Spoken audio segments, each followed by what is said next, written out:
أهلا بكم. عقد مجلس القيادة الرئاسي اجتماعا برئاسة فخامة الرئيس الدكتور رشاد محمد العليمي وحضور أعضاء المجلس عيدروس الزبيدي وطارق صالح وعبد الله العليمي وعثمان مجلي وعبد الرحمن المحرمي. وكرس الاجتماع لمناقشة المواضيع المدرجة في جدول أعماله في الجوانب السياسية والعسكرية والأمنية والاقتصادية والخدمية، واتخذ عددا من القرارات تجاه المواضيع إزاء عدد من القضايا الراهنة في الساحة الوطنية.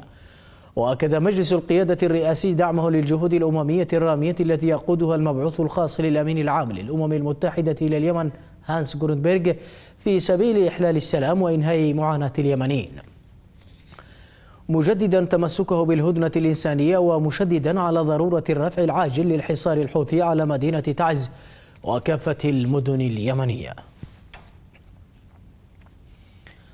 أكد رئيس الوزراء الدكتور معين عبد الملك أن الأسابيع القليلة الماضية حملت بصيص أمل للشعب اليمني بأن يسود السلام بعد 7 سنوات من الحرب، وذلك مع بدء سريان الهدنة وتشكيل مجلس القيادة الرئاسي، والذي يمكن أن يفتح صفحة جديدة في تاريخ اليمن ويمهد الطريق لنهاية دائمة للصراع، وكذلك التوجه نحو بداية برامج الإعمار.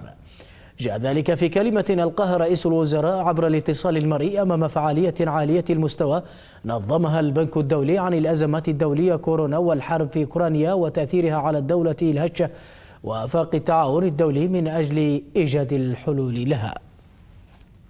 Like you mentioned, Yemen facing a complicated, severe crisis, and now accumulated during the 7 years of war. Humanitarian crisis, we have deteriorating in economy. UNDP estimated that the Yemen economy set back 2 decades, and if it go back maybe to 4 decades if it continue. We lost 126 billion US dollar in total in GDP during the 6 years of war. We have 4 million IDPs, internally displaced people. We have 20 million food insecure in Yemen. So all that accumulated, and also with the COVID-19 that we faced in 2020, the government, the main concern for the government is to preserve the economy. We don't want the people to lose the purchasing power. We need to control the deterioration of the currency, and so surging the inflation. This is the main concerns that we during the last years. And we took some actions, reforms in the central bank. We control the budget deficit. We bring it back to 30% comparing to in 2021, comparing to 54% in 2020. Revenues, we raised it from oil sector and non-oil sector. It raised 47% during 2021 comparing to 2020. This is one of the main things that we want to control, and we inject money to the health sector so we can face COVID-19 pandemic. We build around 26 isolation camp around the country, 14 oxygen factory. We face a lot of difficulties providing oxygen to the isolation camp. We built that in 2020 and 2021 and enhanced the capacity of the health sector and run vaccination campaigns. All that with the support of international community. It's important, and one of the key issues is stay engaging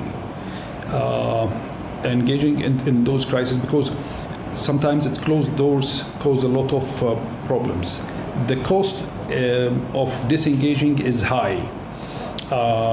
IDA, for example, is an example of global solidarity. The amount that they support countries like Yemen helps in our situation.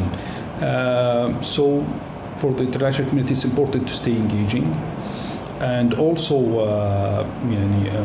mitigating risk rather than avoiding risks is important. That's why one of the examples, the World Bank interventions during the crisis is I think they have example in Yemen, and we work together and we enhance that. And also presence on the ground. If the donors knows more about political atmosphere and economic atmosphere inside the country, they can design good ways in implementation and helping the country.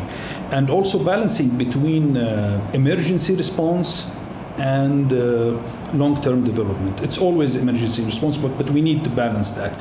We need to capitalize more in sustainable and inclusive growth. That's important. This is one of the main issues that I can recall.